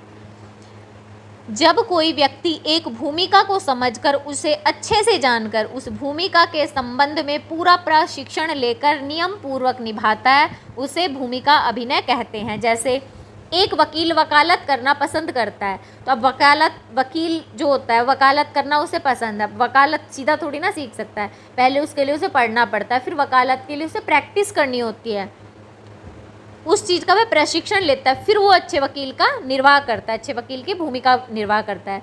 भूमिका अभिनय करने वाले लोग प्राप्तकर्ता कुशल पेशेवर कलाकार या स्वयं हम भी हो सकते हैं। भूमिका अभिनय के विभिन्न चरण। भूमिका अभिनय आपका संदेश देने का एक माध्यम है। भूमिका अभिनय किस प्रकार से आयोजित किया जाता है? इसमें आपके टोटल 8 चरण होते हैं।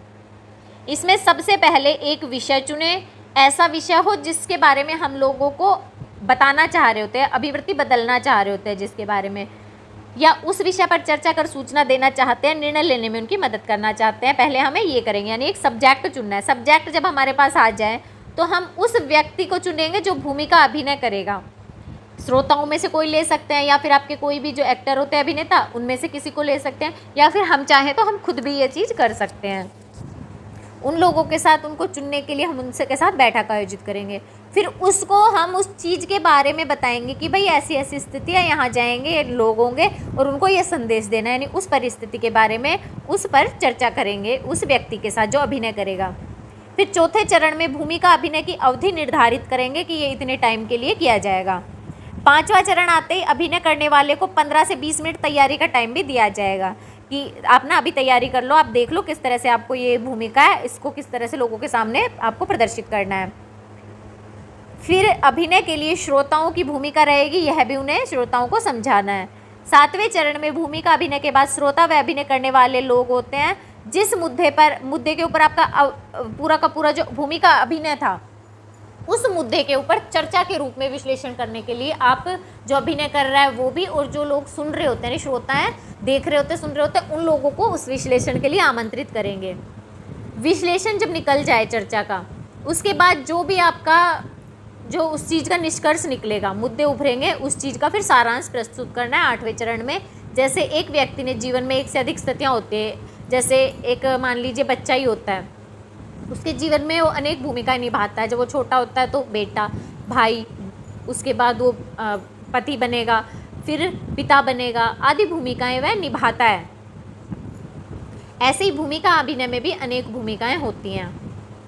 कई मुद्दे ऐसे होते हैं जिन पर लोग सीधे सीधे किसी को नहीं समझा सकते कि शायद उससे जनभावनाएं आहत हो सकती हैं या उनके ऊपर फिर वो रोष व्यक्त कर सकता है। इसलिए भूमिका अभिनय के द्वारा हम ऐसे मुद्दों को भी समझा सकते हैं। जैसे लड़कियों को लड़कों से निम्न मानना है, इसको हम सीधा कह दे तो मतलब वो नाराज़ हो जाएंगी, नहीं हम तो ऐसा नहीं करते, आपने कह कैसे दिया, ये है वो है ना, इस तरह से हो सकता है कि भूमिका अभिनय के द्वारा समझाएंगे ना तो नाटक के द्वारा उन लोगों के अंदर फिर ऐसा आएगा कि अच्छा हमें भी ऐसा नहीं करना चाहिए।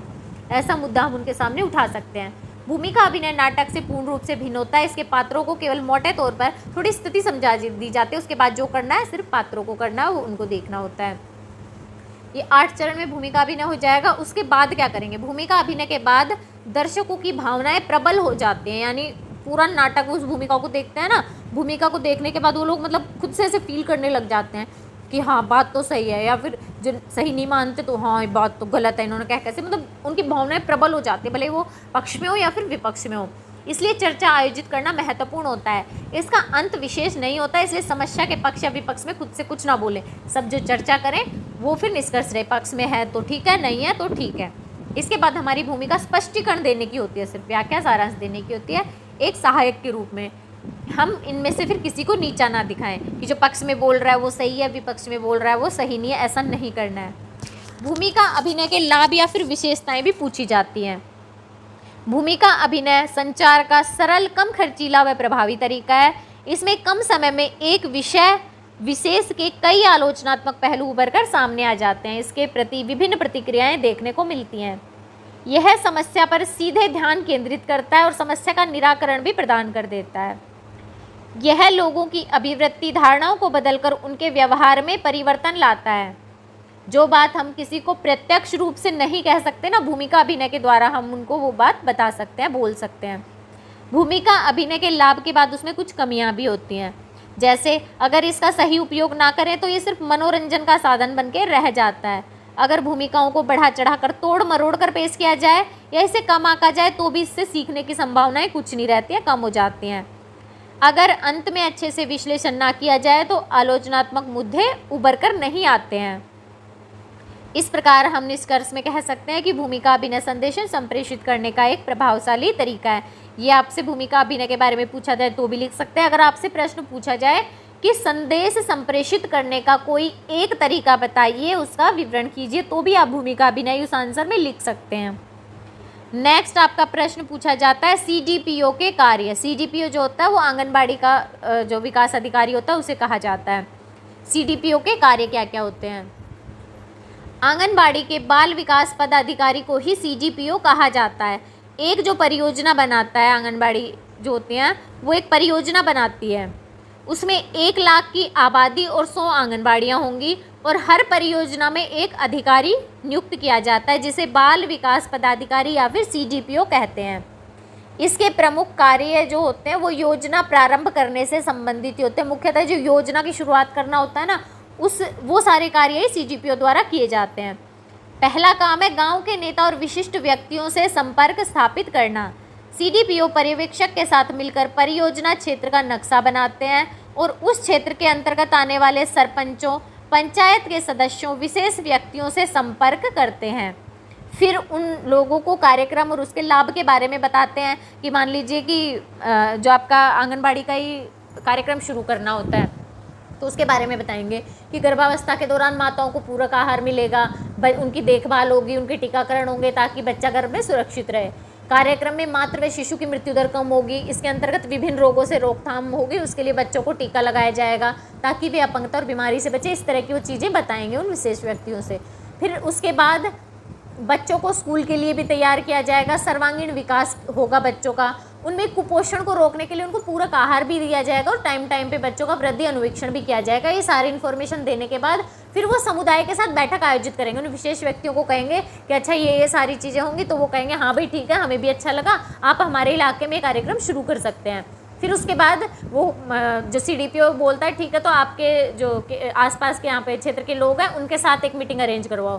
फिर उनके साथ समुदाय के साथ बैठ के आयोजित होते हैं। CDPO व पर्यवेक्षक ग्राम प्रधान की मदद से गांव के समुदाय के साथ बैठक की व्यवस्था करते हैं ताकि समुदाय को ICDS कार्यक्रम के लाभ और सेवाओं के बारे में बता सके और फिर उनसे अनुरोध करें कि आप इस कार्यक्रम में शामिल हो। फिर उसके बाद जब ये लोग शामिल हो जाते हैं तो फिर इसके बाद आती है बारी जो आपके आंगनबाड़ी कार्यकर्ता होते हैं और सहायकों का चयन CDPO द्वारा ही किया जाता है। CDPO इन बैठकों में समुदाय के साथ मिलकर उनमें से ही कार्यकर्ता व सहायक चुनता है।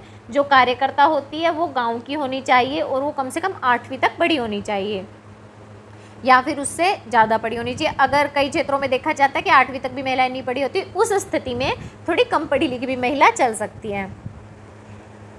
इसके बाद जो आंगनबाड़ी कार्यकर्ता सहायक होते हैं उनका प्रशिक्षण किया जाता है और वो CDPO के अंतर्गत ही होता है। CDPO के अंतर्गत इन कार्यकर्ताओं को 3 महीने का प्रशिक्षण दिया जाता है जो आंगनबाड़ी कार्यकर्ता प्रशिक्षण केंद्र में दिया जाता है। और जो सहायक होते हैं उनको भी 10 दिन का प्रशिक्षण दिया जाता है। 2 साल के बाद फिर से इनको प्रशिक्षण दिया जाता है। जो कार्यकर्ता ने जिन्होंने 3 महीने का प्रशिक्षण लिया था वो 2 हफ्ते के लिए लेते हैं और जो आपके सहायक थे जिन्होंने 10 दिन का प्रशिक्षण लिया था वो 1 हफ्ते के लिए फिर से 2 साल बाद प्रशिक्षण लेते हैं CDPO के अंतर्गत। नेक्स्ट आपसे इम्पोर्टेंट प्रश्न पूछा जाता है कि बच्चों में आपने पढ़ा है ना, कई बच्चों के प्रमस्तिष्क घात वाले बच्चे हो गए, स्पेशल बच्चे हो गए, दृष्टि दोष से संबंधित या फिर स्वर्ण दोष से संबंधित या मानसिक मंदता, तो इन सब बच्चों के लिए शिक्षा का आयोजन किया जाता है। विशेष शिक्षा होती है, विशेष शिक्षा की विशेषताएं आप लोगों से पूछी जाती हैं। विशेष बच्चों के लिए विशेष शिक्षा की आवश्यकता होती है और विशेष शिक्षा की निम्नलिखित विशेषताएं हैं। जो विशेष शिक्षा होती है, यह पहली विशेषता इसकी यह है कि विशेष बच्चों के लिए शिक्षण कार्यक्रम उनकी व्यक्तिगत योग्यताओं पर आधारित होता है। शिक्षण व शिक्षा नीति का व्यक्तिकरण करना चाहिए। विशेष शिक्षा की दूसरी विशेषता यह है कि हमें सीखने के कार्यों को ध्यानपूर्वक क्रमबद्ध करना होगा ताकि हम उस शिक्षण कार्यों से शुरू कर सके जो बच्चा कर सकता है, यानी जो विशेष बच्चा वो कर सकता है। धीरे धीरे फिर बच्चे को ऐसी चीज़ सिखाएं जो फिर कठिन हो, यानी पहले तो जो बच्चा सिर्फ कर सकता है वो शुरुआत करें, फिर धीरे धीरे बाकी की चीज़ें उसे सिखानी होती हैं। एक विशेष बालिका को कुछ सिखाने में अंतर यह होता है कि सिखाने की क्रिया को बार बार दोहराना पड़ता है, क्योंकि नॉर्मल बच्चों को हम ये आसानी से सिखा देते हैं और विशेष बच्चे को ज़्यादा इसमें दोहराना पड़ता है। तो बच्चे को काफ़ी लंबे समय तक अभ्यास कराना होगा जब तक वह उसमें सिद्धहस्त ना हो जाए। विशेष शिक्षा का तीसरा पहलू यह है कि बालिका में उन क्षमता व योग्यताओं को विकसित करना जरूरी होता है जिससे वह अपने रोजमर्रा के कार्य खुद से करने और उत्पादक कार्य करने के योग्य बन सके। जहाँ तक संभव हो बच्चों को आत्मनिर्भर बनाने पर बल दिया जाना चाहिए विशेष शिक्षा में। यह इस धारणा पर आधारित है कि प्रत्येक बच्चे को सिखाया जा सकता है और प्रत्येक बच्चे में सुधार लाया जा सकता है। जब बच्चे कुछ सीखते हैं तो अभिभावक उन्हें पारितोष देते हैं, लेकिन जो विशेष बच्चे होते हैं ना उन्हें ज़रूरी होता है ये देना। तो ये विशेष शिक्षा की चौथी विशेषता है कि उन्हें पारितोष दिया जाता है। प्रत्येक कार्यों को सीखने में विशेष बच्चों को इतना समय लगता है कि उन्हें इतनी मेहनत करनी पड़ती है कि उनकी क्या उसमें प्रेरणा या उनका उत्साह बनाए रखने के लिए, दृढ़ निश्चय को कायम करने के लिए बच्चों को पारितोष यानी इनाम देना जरूरी हो जाता है। इसके बाद आता है बच्चों का व्यवहार से संबंधित जो बच्चों को समस्याएं होते हैं। उनमें एक बच्चा है अति सक्रिय बच्चा, यानी वो किसी भी एक क्रिया को एक टाइम में आराम से बैठ के नहीं कर सकता, कभी इधर कभी उधर, कभी यहाँ कभी वहाँ, कुछ काम शुरू किया, ख़त्म करने से पहले दूसरा काम शुरू कर दिया, तो ये अति सक्रिय बच्चा होता है। तो इससे हम कैसे निपटें? अति सक्रिय बच्चे को अति क्रिया की व्यवहार संबंधी समस्या होती है। ये बच्चे क्रियाशील होने के साथ साथ अति अल्प समय के लिए किसी चीज़ पर अपना ध्यान केंद्रित कर पाते हैं और बिना कुछ सोचे समझे ही कोई भी काम कर देते हैं। ऐसे बच्चे ज़्यादातर अकुशल, अपरिपक्व, रौब दिखाने वाले, उद्दंड और शोर मचाने वाले होते हैं। वे एक क्रिया को बीच में ही छोड़कर फिर दूसरी क्रिया शुरू कर देते हैं। वे अन्य बच्चों से झगड़ा करते हैं, छोटी छोटी बातों पर रोने चिल्लाने लगते हैं, उनको नियंत्रित करना कठिन हो जाता है। अति क्रिया से नियंत्रण के लिए औषधियों से चिकित्सकीय उपचार संभव है, इसलिए माता पिता को समझाएं कि जो अति सक्रिय बच्चा है उसको चिकित्सा केंद्र लेकर जाएं। परंतु इन औषधियों का असर तब होगा जब उसके साथ माता पिता घर पर ही या केंद्र में भी ये उसके व्यवहार को नियंत्रित लाने का प्रयास करें। यानी इलाज तो चल रहा है लेकिन साथ में केंद्र में कार्य करता है या फिर घर पे माता पिता भी उसके लिए कुछ प्रयास करें। इसके लिए क्या कर सकते हैं? कोई भी कार्य करवाने के लिए बच्चे को स्पष्ट रूप से निर्देश दें ताकि आसानी से बात समझ सके और पूरा करने का प्रयास करे। जब भी कोई बच्चा कोई ऐसा कार्य कर रहा हो जो उस समय तो कोई भी काम कर रहा हो ना, तो उस टाइम उसके पास ही रहना है। कोई भी ऐसा काम कर रहा है जिसमें ध्यान देने की आवश्यकता है ना, बच्चे के साथ रहें कि कहीं वो उसे छोड़ के दूसरे काम में ना लग जाए। बच्चे को क्रम के अनुसार कार्य करने के निर्देश देते रहें। बच्चे को उसके अच्छे व्यवहार के लिए पुरस्कृत करें। शुरू में टॉफ़ी आदि दे सकते हैं पर हर बार टॉफ़ी नहीं देनी। उसके बाद क्या करें, धीरे धीरे उसकी प्रशंसा कर सकते हैं, वेरी गुड वेरी गुड, इस तरह से उस क्रिया में उसे लगाए रखें। अगर बच्चे को दंड देना आवश्यक हो तो उसको अन्य बच्चों से अलग करके दीवार की तरफ मुंह करके खड़ा कर दे 2-4 मिनट के लिए और फिर उसके बाद बोलें कि बैठ जाओ, और फिर उसके बाद उसे अपने पास बुलाकर समझाएं कि किस बात के लिए उसे कहा गया था, क्यों कहा गया था, ताकि बच्चे को समझ आए। अगर बच्चे के सामने उसे डांटेंगे तो उसे बुरा लगेगा और अन्य बच्चों के सामने उसकी हंसी नहीं उड़ानी। बच्चे जो होते हैं उनके प्रति अपने व्यवहार में समरूपता लाएं ताकि बच्चा आपके निर्देशों पर ध्यान देने लगे। यानी कभी बच्चा एक क्रिया छोड़ के दूसरी क्रिया में लग रहा है, आप कुछ नहीं कह रहे, कभी उसको टोक रहे हैं कभी नहीं टोक रहे, तो भी बच्चा फिर मतलब समझता नहीं हो, उसमें अनुशासन नहीं आता है। तो अपना व्यवहार एक समरूप रखें। अक्षम बच्चों के माता पिता किन मनोभावों, भावना व मनोवेगों का अनुभव करते हैं, वर्णन कीजिए।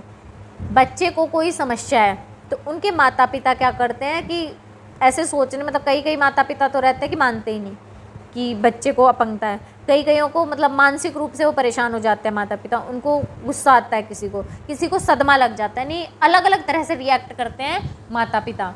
तो वो हमें पूछा जाता है एग्जाम में कि अक्षम बच्चों के माता पिता किन मनोभाव, भावना या फिर मनोवेगों का अनुभव करते हैं। एक के बारे में पूछ सकते हैं, आपके जितने भी मनोभाव हैं उनके बारे में पूछ सकते हैं। अक्षम या विशिष्ट बच्चों के माता पिता उनके पालन पोषण के दौरान अनेक मनोवेगों को झेलते हैं।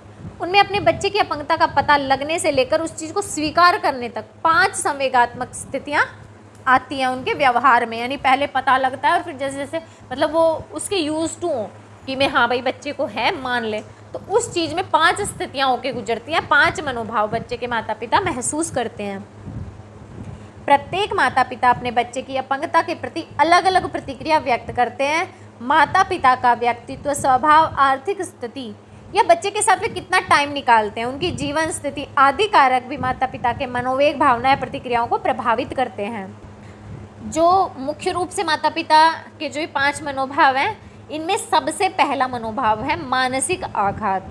यानी उनको शौक लगता है सबसे पहले जब उनको पता चलता है ना, सबको नहीं होता लेकिन लगभग बहुत सारे माता पिता को होता है।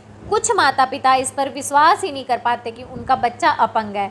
ऐसे में उन्हें गहरा सदमा सा लगता है, वे स्वयं को बच्चे की इस स्थिति का दोषी मानते हैं और फिर पश्चाताप भी करते हैं। ऐसे माता पिता इस स्थिति से जल्दी उबर नहीं पाते क्योंकि उनको लगता है ना शायद उन्होंने कोई पाप किया, पिछले जन्म का कोई उन्होंने पाप कर दिया या किसी को उन्होंने कुछ दुख पहुंचाया था जिस वजह से उन्हें ऐसा बच्चा हुआ है। जिन बच्चों में अपंगता अगर शारीरिक रूप से स्पष्ट दिखाई ना दे तो माता पिता सोचते हैं कि उनका बच्चा तो बिल्कुल ठीक है, उसमें कोई समस्या नहीं है। बच्चे के अलग व्यवहार को भी वे विकलांगता नहीं मानते। ऐसे में वे एक डॉक्टर से दूसरे डॉक्टर के पास जाते रहते, चक्कर काटते रहते हैं कि शायद कोई तो डॉक्टर कह दे कि हाँ ये ठीक है, ऐसे जाते रहते हैं। कई बार तो ऐसे माता पिता ऐसे तर्क भी देते हैं कि उनकी व्याग्रता खुद की ही कम हो सके, यद्यपि उनको पता है कि बच्चे की प्रगति उनकी अपंगता के कारण नहीं हो रही, पर वे इसे स्वीकार ही नहीं करते। जैसे मान लीजिए एक बच्ची को सुनने में समस्या है तो बच्चे वो मानेंगे ही नहीं कि हमारी बच्ची को स्वर्ण दोष है, वो कहेंगे कि है ना नहीं हमारी बेटी को तो आराम से सुनाई देता है। पर उसकी कक्षा क्या है ऐसी जगह पे जहाँ बहुत शोर होता है, उसकी स्कूल या कमरा इस जगह जैसे सड़क के पास है तो पूरे दिन शोर होता रहता है तो बच्ची को सुन नहीं पाता। हमारी बच्ची में कोई समस्या नहीं है, यानी माता पिता को शौक लग जाता है और ये मानते ही नहीं है ये चीज़। इसके बाद अगर कई लोग मान लेते हैं तो उनको उसके बाद वो लेन देन का नजरिया अपनाने लग जाती है। उनका दूसरा मनोभाव है बार्गेनिंग। चूँकि सभी माता पिता की सोच एक जैसी नहीं होती है, कुछ माता पिता बच्चे की कमी का पता चलते ही मानसिक अवसाद की भावना को तुरंत थोड़ा दिन में कम कर लेते हैं और फिर उसके बाद बच्चे का इलाज खोजने लग जाते हैं। अब इलाज के लिए वो डॉक्टर के पास कम जाते हैं, परंतु मतलब कुछ लोग तो डॉक्टर के पास जाए परंतु कुछ लोग डॉक्टर के पास कम जाएंगे, लेन देन का नजरिया अपनाते हैं। यानी हम ऐसा करेंगे तो शायद बदले में हमारे बच्चे का भी कुछ भला हो जाए। कुछ माता पिता भी वास्तविकता को स्वीकार नहीं कर पाते और लेन देन का नजरिया अपनाते हैं। अतः उन्हें लगता है कि उन्होंने जरूर पिछले जन्म में कोई पाप किया था जिसकी सजा उन्हें व उसके बच्चे को मिली, इसलिए सोचते हैं कि दूसरों का भला करने से शायद बच्चे की स्थिति में सुधार आ जाए। कुछ माता पिता ऐसी संस्थाओं से संबद्ध हो जाते हैं जो अपंग बच्चों या फिर उन लोगों की सेवा करती है। कुछ अन्य माता पिता केंद्र में अध्यापिका की सहायता के लिए आगे आ जाते हैं, तो कुछ माता पिता धार्मिक कार्यों की ओर प्रवृत्त होते हैं और अपने बच्चे के लिए किसी चमत्कार की उम्मीद करते हैं। यानी वे दूसरों की भलाई, पूजा पाठ ये सब करते हैं और बदले में उम्मीद करते हैं कि शायद हमारा बच्चा ठीक हो जाए, हमारे बच्चे को दुआ लगे, इस दुआ से ठीक हो जाए। इसी को लेन देन का नजरिया कहते हैं। वैसे तो इसमें कुछ भी गलत नहीं है, परंतु इस चीज़ के विचारों को बढ़ावा देने से क्या होता है, अंधविश्वास को बढ़ावा मिलता है। तो ये लोग क्या करेंगे, डॉक्टरों के पास जाएंगे, पूजा पाठ में ही लगे रहेंगे और फकीरों के इनके चक्कर काटेंगे और इससे बच्चे की स्थिति जो है उससे भी ज़्यादा गंभीर हो जाएगी। लेन देन के नजरिए के बाद कई माता पिता अगर संभल जाते हैं तो उनमें रोष की भावना उत्पन्न हो जाती है। विशिष्ट बच्चे के साथ रहना, जीवन निर्वाह करना थोड़ा मुश्किल होता है, अतः कुछ माता पिता ऐसे बच्चों के जन्म से ही परेशान हो जाते हैं, बहुत अधिक क्रोधित होते हैं। उनमें रोष की भावना, कड़वाहट, अप्रसन्नता, मानसिक आघात जैसे ये मनोभाव होते हैं वो आ जाते हैं। ये ऐसे अभिभावकों का कभी पीछा नहीं छोड़ते, इसलिए उनमें रोष व्याप्त रहता है, यानी वो गुस्से में रहते हैं। वे रोष को स्वयं अपने प्रति, जो बच्चों की टीचर अध्यापिका उनके प्रति, डॉक्टर संबंधी मित्र यानी स्वयं बच्चों के प्रति तक प्रदर्शित करते हैं उस क्रोध को। वे अपने बच्चे की स्थिति के प्रति अन्यों को दोषी मानकर नाराजगी और चिड़चिड़ापन दर्शाते हैं। केंद्र में कार्यकर्ता माता पिता का ऐसा व्यवहार देखे तो स्वयं क्रोधित होने के बजाय माँ को समझाए, पिता को समझाए कि ऐसी स्थिति से कैसे निपटना है। कुछ माता पिता तो अपने विशेष बच्चे तक को भला बुरा कह देते हैं और उसके साथ मारपीट करते हैं, कोसते हैं, उनकी उपेक्षा करते हैं।